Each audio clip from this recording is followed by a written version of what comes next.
MR constructions వాళ్ళు గుంటూరుకు 3 వైపులా 3 మంచి అపార్ట్మెంట్స్ నిర్మిస్తున్నారు. లాంలో రాధాకృష్ణ, గుజ్జనగూడలో యువి అర్బనైట్, తెనాలి రోడ్ లో కేవీ రెసిడెన్సీ. ఎంఆర్ కన్స్ట్రక్షన్స్ మీ ఇంటిని అందంగా నిర్మిస్తాం.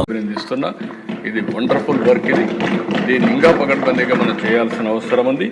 ఇది కూడా చేస్తామని చెప్పి నేను మీకు తెలియజేసుకుంటూ, ఇంకొక పక్కన సైబర్ సెక్యూరిటీ కూడా చాలా ముఖ్యం. దీంట్లో కూడా 26 సైబర్ పోలీస్ స్టేషన్లు పెడుతున్నాం. దీని ద్వారా కూడా ఎక్కడ సైబర్ క్రైమ్ చేస్తే అలాంటి నేరస్తుల్ని ఇమీడియట్గా పట్టుకునే పరిస్థితి వస్తుంది. ఎఫ్ఎస్ఎల్ కూడా ఇంకా బాగా ఇంప్రూవ్ చేయాల్సిన అవసరం ఉంది.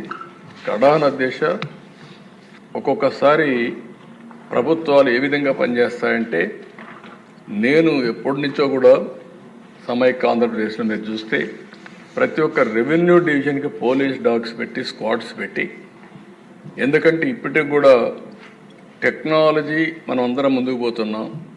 కానీ ఈ పోలీస్ డాగ్స్ ఏవైతే ఉన్నాయో అవి డిటెక్ట్ చేసినంత ప్రిసిషన్ టెక్నాలజీ కూడా ఒకసారి చేయలేకపోతా ఉంది. అంత పర్ఫెక్షన్ ఉంటుంది. అలాంటివి ఇది పోయినాయి. ఫారెన్సిక్ ఎవిడెన్స్ని ఎప్పటికప్పుడు సెక్యూరిటీ పెట్టి ఫస్ట్ హ్యాండ్గా అక్కడ మొత్తం ప్రొటెక్ట్ చేస్తేనే కేసు ముందుకు పోయే పరిస్థితి వస్తుంది. అలాంటి లేని పరిస్థితి వచ్చింది. అందుకనే అధ్యక్ష, ఇప్పుడే కొంతమంది మాట్లాడినప్పుడు కూడా చెప్పారు, వివేకానంద రెడ్డి మర్డర్ కూడా ఓసారి ఆందోళన కలుగుతుంది ఎవరికైనా సరే. ఒక మర్డర్ జరిగిన తర్వాత, ఒక సెన్సేషనల్ మర్డర్ జరిగిన తర్వాత 6 మంది సాక్షులు ఆ కేసులో ఇన్వాల్వ్ అయిన వాళ్ళు ఎలిమినేట్ అయిపోవడం అనేది, చనిపోవడం అనేది అదొక ఆవేదన, ఆలోచన కలుగుతుంది. ఎప్పుడైనా పోలీస్ డిపార్ట్మెంట్ గుర్తుపెట్టుకోవాల్సింది, ఒక సెన్సేషనల్ కేసు వచ్చినప్పుడు దాని తర్వాత పరిణామాలన్నిటి కూడా క్షుణ్ణంగా ఎగ్జామిన్ చేసి ఎప్పటికప్పుడు యాక్షన్ తీసుకోవాల్సిన అవసరం ఉంది. మీరందరూ కూడా, ఎందుకంటే ఈ హౌస్లో కూడా అందరూ ఎమ్మెల్యేలు ఉన్నారు. నేను అందుకే మొన్న ఒక మాట చెప్పాను, నేనే ముఖ్యమంత్రి. నేను ముఖ్యమంత్రిగా ఉండి 2019లో వివేకానంద రెడ్డి మర్డర్ జరిగింది. తెల్లవారితో వాట్సాప్ మెసేజ్ వచ్చింది. మెసేజ్ ఏమని, వివేకానంద రెడ్డి గుండెపోటుతో చనిపోయాడు. ఎలక్షన్ సీజన్, నేను కూడా గుండెపోటు అనుకున్నాను. జనరల్గా నాకు ఎప్పుడు ఏ ఆలోచన వచ్చినా, ఏ మెసేజ్ వచ్చినా మళ్ళీ నేను స్టడీ చేస్తూ ఉంటాను. అలాంటిది నేను కూడా ఎలక్షన్లో ఉండి క్యారీ అయ్యాను. నాకు ఒక సీఎంఓ ఉంది, ఒక ఇంటెలిజెన్స్ ఉంది, ఒక డీజీపీ ఉన్నాడు, మా చంద్రరాజు మంత్రి, అప్పుడు అందరం ఉన్నాం. అందరం ఉండి అర్థం కాలేదు, నిజం అనుకున్నాం, నమ్మాం. అంటే నేరస్తులు ఏ విధంగా ట్రాప్లో పెడతారనేదానికి ఇది ఒక ఉదాహరణ అధ్యక్ష. అంతవరకే చెప్తున్నాను నేను ఈరోజు. అది అయిన తర్వాత మధ్యాహ్నాలకి బిల్డప్ అయింది. సునీత గారు అడిగారు దీన్ని పోస్ట్ మార్టం చేయాలని. సునీత గారు కానీ పోస్ట్ మార్టం అడగకుండా ఉండుంటే క్రిమేషన్ అయిపోయేది.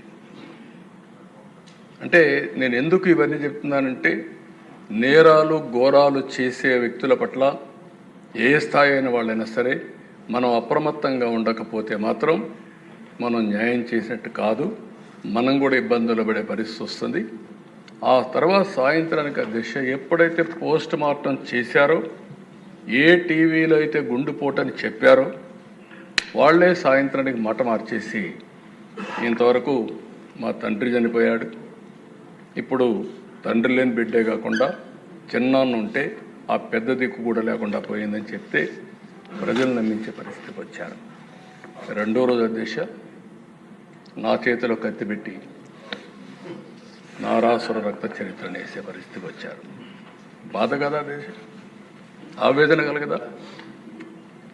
ఏంటి ఇలాంటి అరాచకాలు చేసి కూడా రాజకీయాలు చేయగలుగుతామనే ధీమా నా జీవితంలో ఒకటే చెప్తాను దశ, ఎప్పుడు హత్యా రాజకీయాలు మరక అంటకుండా 45 సంవత్సరాలు రాజకీయాలు చేశారు.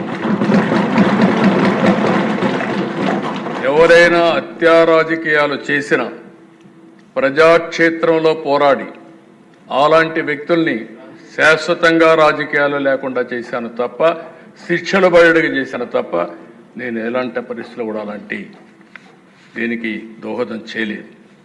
నేను ఎప్పుడూ చెప్పేవాడిని, ఒక హత్య చేయడం అనేది చాలా ప్రమాదం. పోస్ట్ మార్టానికి కారకులైన వ్యక్తులు మీకు కూడా పోస్ట్ మార్టం జరుగుతుంది, జాగ్రత్తగా ఉండమని హెచ్చరించాను. ఈరోజు ఈ హౌస్లో కూడా ఎమ్మెల్యేస్కి అందరికీ చెప్తున్నాను, మీ నియోజకవర్గాల్లో లా అండ్ ఆర్డర్ కంట్రోల్ చేయడం మీ బాధ్యత. లా అండ్ ఆర్డర్ని మనం కానీ విస్మరిస్తే, ప్రజల్లో అశాంతి వస్తే కరెక్ట్ కాదు.